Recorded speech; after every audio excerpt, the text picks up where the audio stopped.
Action scenes అయితే చాలా బాగా అనిపించినాయి. ఏంటంటే క్లైమాక్స్ కానీ ఇంటర్వ్యూల ముందర మాత్రం ఫైట్ ఉంటుంది. అంటే ఒకటి బాక్స్ తీసుకొని పోతాడు అనమాట, దేంకొని పోతాడు.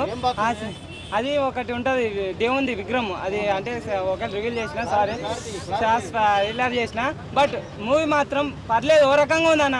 బ్యాక్గ్రౌండ్ మ్యూజిక్ అయితే జీవి ప్రకాష్ గారు అయితే చాలా సూపర్గా అనిపించింది. ఇంకోటి ఏంటంటే మన అసలుకి రాజ్ కుమార్ గారు, శివరాజ్ కుమార్ గారు, ఇంకో సందీప్ కిషన్ అసలు లాస్ట్లో వస్తాడు. ఆ ఫైట్ సీన్ మాత్రం ఎక్సలెంట్ ఉంటుంది.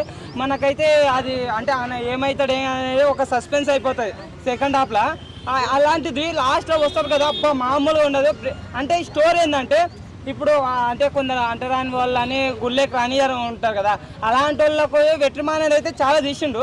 బట్ అది వచ్చిన దాంట్లోనే బట్ బ్రిటిష్ ఓనియాలను కూడా కలుపుకున్నారు. ఆ నేలను ఎలా చూపిస్తారు, ఆ మహారాజుని ఎదిరిస్తారా, ఆ గుళ్ళకి పోతాడా పోడా అనేది స్టోరీ అనమాట. But background music, action scenes main highlight ఏంటంటే యాక్షన్ సీన్స్ అయితే బీభత్సంగా ఉండే. బ్యాక్గ్రౌండ్ మ్యూజిక్ అయితే జీవి ప్రకాష్ గారు అయితే. ఇంకోటి లవ్ స్టోరీ అంతగా వర్కౌట్ కాలేదన్న, అంటే కొద్దిగా చనిపోతుంది. ఆమె చనిపోదు, అలా చేసుకున్న చేసుకున్న మొగుడు చనిపోతాడు అన్నమాట. బట్ అదే అన్న, అంత ఏం లేదన్న, ఆమెకైతే ఇంపార్టెంట్ రోల్ లేదు. కానీ లాస్ట్లో మాత్రం ముగ్గురిది మాత్రం హైలైట్, సినిమాకేసే హైలైట్. బట్ ఏంటంటే సినిమా రొటీన్ లాగానే అనిపించింది, అంత హెవీగా. బట్ వన్ టైం మాత్రం చూడొచ్చు అన్న. సందీప్ కిషన్ క్యారెక్టర్లు ఎలా ఉన్నాయి అంటే ఎంతసేపు ఉన్నాయి అన్న? ఫస్ట్ హాఫ్ లో కొద్దిగా ఉంటది అన్న, ఆ జాతరకు వస్తుంది. ఇంకోటి అన్న నేను చెప్పడం మర్చిపోయినా, ఒక జాతర సాంగ్ ఉంటుంది ఒకటి, నిజంగా అంటే పీక్స్. ఆ సాంగ్ మాత్రం హైలైట్ అనిపించింది నిజంగా, అంటే వేరే లెవెల్ అనిపించే. ఏంది అబ్బా, ఏమన్నా చేస్తాడా మన ధనుష్ అని శివరాజ్ కుమార్ కానీ, ఏమన్నా డాన్స్ చేస్తుంటే ఊపు వస్తుంది అన్న. నిజం ఆ సాంగ్ మాత్రం చాలా హైలైట్ అన్న. నిజంగా ఆ సాంగ్ శివరాజ్ కుమార్ వచ్చినప్పుడు కానీ ఏమన్నా అసలు నిజం ధనుష్ ఇద్దరు చాలా సూపర్ గా అనిపించింది వాళ్ళ డాన్స్ మాత్రం. సినిమా గురించి చెప్పంటే ఏం చెప్తా?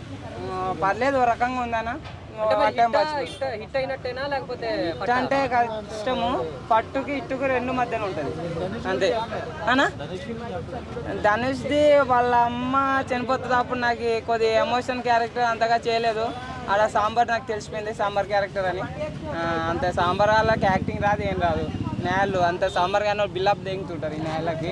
మళ్ళీ ఇంతకుముందు వెంకటేష్ని వేసింది కదా, ఈ బొమ్మ యాక్టింగ్ అన్న వచ్చిందే. యాక్టింగ్ అయితే నాకైతే ఏం కనవలేదు అబ్బా ధనుష్ గారు అయితే. నిజంగా ఆడ ఎమోషన్స్ కాడ అలా అంటే ఎమోషన్ తెప్పిస్తాడు అనుకుంటా, బయటకు వచ్చేస్తాడు. అంటే వాళ్ళ అమ్మ చనిపోయినంటే అందరు ఉరుకుతారు, ఈయన మాత్రం నాకు యాక్టింగ్ పర్పస్కి అయితే ధనుష్ది అయితే దీంట్లో అయితే కనపడలేదు అన్న.